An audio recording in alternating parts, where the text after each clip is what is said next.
भारतीय शोषित सेना ने दिल्ली के आईटीओ गांधी पीस फाउंडेशन में एक प्रेस वार्ता का आयोजन किया, जिसमें भारतीय शोषित सेना के राष्ट्रीय अध्यक्ष सुभाष बिहारी ने तेलंगाना से आए एम यादगिरी को तेलंगाना का प्रदेश अध्यक्ष नियुक्त किया। वहीं जब पत्रकारों ने भारतीय शोषित सेना के राष्ट्रीय अध्यक्ष सुभाष बिहारी से सवाल किया कि आपका संगठन किस मुद्दों पर काम कर रहा है, तो उन्होंने कहा कि हमारा संगठन शोषित वंचितों के लिए काम करता है।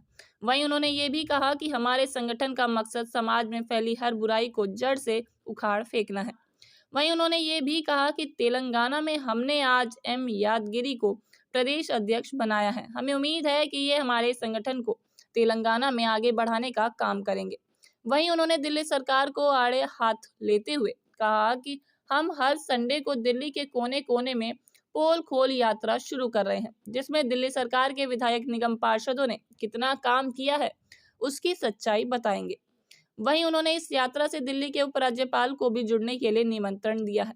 उन्होंने कहा कि दिल्ली के उपराज्यपाल हमारी इस यात्रा से जुड़ेंगे, तभी पता चलेगा कि दिल्ली सरकार ने कितना काम किया है, कितना नहीं, और क्या कुछ कहा मीडिया के सामने। आइए सुनते हैं इस रिपोर्ट में।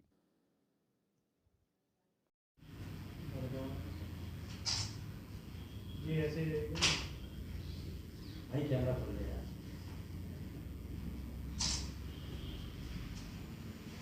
ओके, हम आज बधाई देंगे कि आज हमने तेलंगाना राज्य से एम यादगिरी जी को प्रदेश अध्यक्ष के रूप में प्रदेश की जिम्मेवारी दिया है, और मुझे पूर्ण विश्वास है कि इनके नेतृत्व में पूरे तेलंगाना के 33 जिले का ये गठन करके और भारतीय शोषित सेना को एक मजबूत सेना के रूप में समाज के सबसे उपेक्षित, दलित, शोषित और वंचित का उनकी हक और अधिकार की लड़ाई लड़ने के लिए ये समर्पित होकर के संगठन को ताकत देने का काम करेंगे।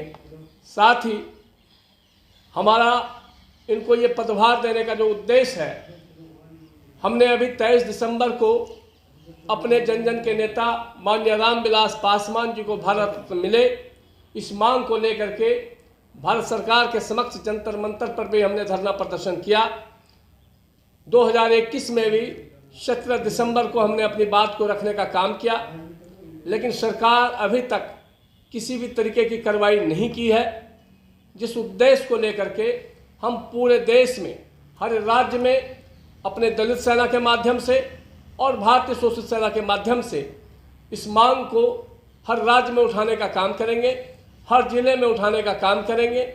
और मुझे उम्मीद है कि हमारे हर राज्य के साथी, चाहे वो भारतीय शोषित सेना का साथी हो, चाहे वो दलित सेना का साथी हो, जो उनका सहयोग और समर्थन मुझे मिल रहा है, निश्चित रूप से हम अपने मकसद की ओर, अपने इरादे की ओर आगे बढ़ेंगे और इस मांग को हर जिले में जिला अधिकारी के कार्यालय पे और हर प्रदेश में प्रदेश मुख्यालय पे हम अपनी मांग को लेकर के मांग पत्र देने का काम करेंगे। अभी हमने सभी राज्यसभा और लोकसभा के मेंबर को पत्र लिख करके भी यह मांग किया है कि आप सदन में भी इस मांग को उठाने का काम करें। और दिल्ली में भी अभी हमने पदयात्रा करके अभी हाल फिलहाल में 2-4 दिन पहले उपराज्यपाल जी ने बोला था कि दिल्ली को फूलों का शहर बनाएंगे, और मैं जब अभी आया तो आपको देखा होगा मंडी हाउस के पार्क पे और बाकी रोड पे फूलों का बाकी जो सजावट है, लेकिन मेरा मांग है कि आप दिल्ली के 10 किलोमीटर को ही फूलों का शहर ना बनाएं। दिल्ली में जो गरीब गुरबे लोग हैं, जिसको आप स्लम के रूप में बसाया है, स्थापित कॉलोनी के रूप में बसाया है और ऑथराइज कॉलोनी में लोग रहते हैं, वहाँ भी जाकर के देखने का काम करें। और मैं अभी रविवार को पदयात्रा के माध्यम से लाइव आकर के मीडिया के माध्यम से दिल्ली कितना कूड़ों का शहर है, दिल्ली कितना कचरों का शहर है और दिल्ली में कैसे लोग जी रहे हैं, किस बेहाली में जी रहे हैं, इसको दिखाने का काम किया है। और हर रविवार को हम पदयात्रा के माध्यम से जो यहाँ शासन और प्रशासन में बैठे लोग हैं, उनका पोल खोलने का एक अभियान कि आप दिल्ली की शहर को जरूर सजाएं, लेकिन दिल्ली में जहाँ स्लम के लोग रह रहे हैं, जो सबसे निम्न वर्ग के लोग रह रहे हैं और दिल्ली के कूड़े और कचरे को साफ करने का काम करते हैं, अगर वही व्यक्ति गंदगी में जिए, जहाँ बदबूदार हवा, बदबूदार पानी, बदबूदार गंदगी की जमावड़ा है, उसमें रह करके लोग अगर अपनी जीवन जी रहे हैं तो मुझे लगता है कि वो जानवर से भी बुरे हाल में जी रहे हैं।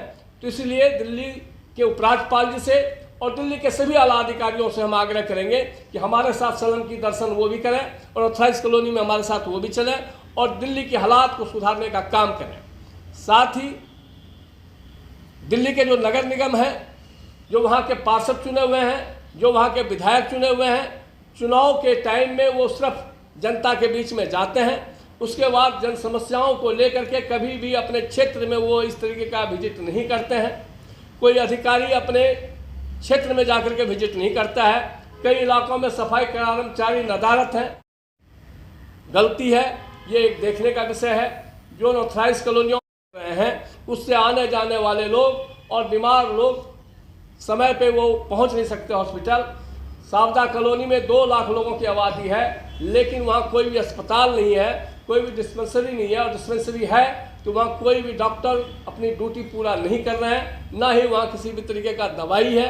इसलिए हमारी मांग है कि जहाँ बड़ी आबादी है वहाँ अगर दिल्ली सरकार आज जगह जगह क्लिनिक खोल रहे हैं तो क्लिनिक वहाँ खोलना चाहिए जहाँ सुविधाएं नहीं है, जहाँ अस्पताल नहीं है।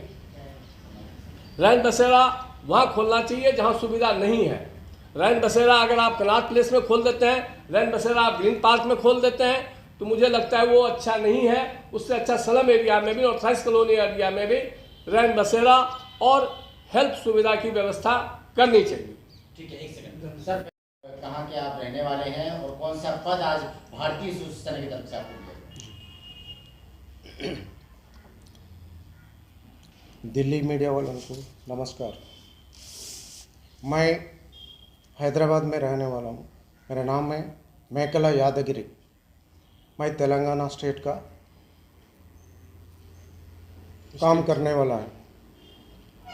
ये कंज्यूमर फोरम का सुरेश बिहारी साहब ने मेरे ये तेलंगाना स्टेट का हमारा तेलंगाना स्टेट का प्रेसिडेंट दिलाया फोरम का। ये पूरा काम मैं ये मीडिया के सामने बोल रहा हूँ। ये तेलंगाना पीपल नहीं, सारा दुनिया में हर एक चीज़ डुप्लीकेट आ रहा। या आप फूड पार्टिकल हो या होटल में हो, दुकान में हो, व्यापारी लोगों ने बहुत धोखा दे रहा पब्लिक को। ये पूरा काम को हम रोकने के लिए ये कंज्यूमर फोरम से हम ये पोस्ट दिया गया ना, मैं पूरा निभाने के लिए तैयार हूँ। आज आपको इतनी बड़ी जिम्मेदारी मिली है, जी। उसको लेकर संगठन को कितना आश्वस्त करेंगे और आगे क्या योजना रहेगी आपकी? जी साहब, ये पूरा क्या है बोले तो व्यापारी लोग ने वो पूर पीपल को बहुत परेशान कर रहा। इसके वास्ते वो उन लोगों को पूछने वाला कोई भी नहीं है। ये कंज्यूमर फोरम से जो आदमी लोग हैं ना, इमीडिएट उनको फ़ोन करे तो वहाँ जाके क्या हो रहा, कुछ हो रहा बोले तो उसको पकड़ के हम लोग ऊपर तक साहब के सामने भिजाने के वास्ते हम लोग वहाँ काम कर रहे हैं। सुभाष जी, लगातार आपकी भारतीय सोशलिस्ट सेना का विस्तार होता जा रहा है। जी। हर 2 महीने 3 महीने में आप किसी न किसी को कहीं अध्यक्ष बनाते हैं, कहीं कोषाध्यक्ष बनाते हैं, कहीं क्षेत्रीय अध्यक्ष बनाते हैं। जी। तो भारतीय सोशलिस्ट सेना का मकसद क्या है? ये राजनीतिक संगठन है या गैर राजनीतिक संगठन? नहीं, ये गैर राजनीतिक संगठन है। और भारतीय सोशलिस्ट सेना का मुख्य मकसद ये है कि समाज में जो सबसे पिछली पंक्ति में लोग खड़े हैं, समाज में जो उपेक्षित लोग हैं, समाज में जो दबे कुचले लोग हैं, जिसको न्याय नहीं मिल पा रहा है, उसको न्याय और उसके अधिकार के लिए हम लोगों को संघर्ष करना है और बिल्कुल सेना के रूप में करना है। और निश्चित रूप से हमारे साथी ने जो अभी बोला कि आज खाने पीने की चीज़ में और भी बहुत सारी चीज़ों में मिलावटें बहुत सारी आ रही हैं, उस पर कोई भी व्यक्ति अंकुश लगाने वाले लोग नहीं है, कोई भी संगठन उस पर अंकुश लगाने वाला नहीं है। हमारे भारतीय सोशलिस्ट सेना का एक साथी उसमें पैनी नज़र रखते हुए हर विषय पे नेता वही बेहतर होता है जो अनेक काम को नेक तरीके से कर सके। हम अपने सभी साथियों को जनता के हित में, जनमानस के लिए अनेक काम को नेक तरीके से करने के लिए करते हैं। दिल्ली सरकार की तमाम कमियों को लेकर आप हर संडे को एक यात्रा निकालने की तैयारी कर रहे हैं, लेकिन दिल्ली सरकार की ही क्यों, केंद्र सरकार की कमियां क्यों नहीं दिखाना चाहते हैं? देखिए, जहां बातें आ रही हैं, आपने शायद हमारा चाहे तो फिर खबर नहीं सुना। हम निष्पक्ष होकर के भारतीय सशस्त्र सेना किसी का चापलूसी नहीं करती है। हमें जो दिखाई देता है, जहां हमें ये दिखता है कि संसद क्षेत्र में वो अपने विकास को नहीं किया, हम उस बात को भी उजागर करने का काम करते हैं। लेकिन कुछ काम, अगर सारे काम संसद का ही हो, केंद्र में जो बैठे हैं वो संसद जनप्रतिनिधि अगर अपने पोस्ट को नहीं लगा रहा है तो उस आवाज़ को उठाएंगे। लेकिन निगम पार्षद और विधायक, उसकी जो जिम्मेवारी बनती है नाली खरंजे और इस आवाज़ को अगर हम संसद के लिए उठाएं तो उचित नहीं होगा। जिसका जो कार्य क्षेत्र है, जैसे अभी हमने आप लोगों को भी वो वीडियो दूंगा मैं, एक सामुदायिक भवन बना है, करोड़ों करोड़ रुपए का सामुदायिक भवन बनता है, करोड़ों रुपए का उसमें दरवाजे और खिड़की लगते हैं, जबकि उसमें एक भी दरवाजा और खिड़की नहीं है। 2012 में जब विजेंद्र गुप्ता जी अस्थायी समिति के चेयरमैन होते थे, हमारे आज़ाद सिंह जी वहाँ के महापौर होते थे, तब उस भवन का निर्माण हुआ था। तो भवन के निर्माण में अधिकारी अपने जेब को भरे, उसके बाद की हालात जो है वहाँ के चोरों को और नशाखोरों को वो भवन सौंप दिया गया, जिसकी वजह से वहाँ आज भी एक दरवाज़ा और खिड़की नहीं है। नगर निगम का कोई कर्मचारी वहाँ उसकी देखरेख करने के लिए नहीं है। तो इस तरीके का जो गमन है, उस गमन के लिए हम लोग आवाज़ उठाएंगे, वो चाहे केंद्र सरकार का हो, राज्य सरकार का हो या निगम पार्षद का हो। सर, बात करें दिल्ली बहुत बड़ा राज्य है, काफी तादाद में लोग रहते हैं, कई समस्याएं भी है, तो उन लोगों तक पहुंचने के लिए कोई योजना आपकी, कोई ऐसे आपके कदम उठाए कि वो लोग आपको शिकायत करें अपनी समस्याओं को लेकर? देखिए, हमारा हेल्पलाइन भी है, हेल्पलाइन भी हमने जारी किया हुआ है। दूसरी बात, जब हम क्षेत्र में काम करेंगे, लोगों के बीच में जाएंगे, कारण कि आज की डेट में जो फेसबुक और ट्विटर पे पोस्ट डाल करके नेता या होर्डिंग वाले नेता हैं, आज ज़मीन पर काम करने वाले नेता बहुत कम रह गए हैं। हम लोगों का मकसद है कि हम लोग ज़मीन पे एक एक लोगों से जुड़ें, उनसे संवाद करें, उनकी समस्याओं को सुनें और संबंधित अधिकारी तक उस विषय को पहुंचाएं। एक लास्ट सवाल, आपकी जो राजनीति है, जो दिल्ली में एक गर्माहट देखने को मिल रही है, डिप्टी सीएम मनीष सिसोदिया, क्योंकि आम आदमी पार्टी की तरफ से कहा जा रहा है कि शिक्षा मॉडल को लेकर डिप्टी सीएम मनीष सिसोदिया का बहुत बड़ा चेहरा है, आप कैसे देखते हैं? उनको सीबीआई ने गिरफ्तार किया है, 5 दिन की रिमांड। शिक्षा मॉडल का बहुत बड़ा चेहरा है और उस चेहरे के लिए जहाँ तक मुझे लगता है कि हर लोग, हमने कल बच्चों से भी पूछा, रविवार को जब हम गए तो बच्चों से भी हमने पूछा कि शिक्षा में आप लोगों को कोई शिकायत है? व्यस्त रहते हैं, जिसकी वजह से जो शिक्षा का स्तर होना चाहिए था वो स्तर नहीं है। वो झूठे ढोल पीटना वो उचित बात नहीं है। दूसरी बात, जिस केस में सिसोदिया जी गए हुए हैं, तो निश्चित रूप से जिस हिसाब से वो शिक्षा में बवाही लुटे, तो वहीं आपने शराब वितरण के लिए जो है हर मोहल्ले में, हर गली में दुकान खोलना शुरू कर दिया। और जो दुकानें ऑलरेडी वाइन शॉप जो चलता था वो 2 संस्था के माध्यम से चलता था, दिल्ली में DSS डेसू से और एक और संस्थाएं थी उनके माध्यम से।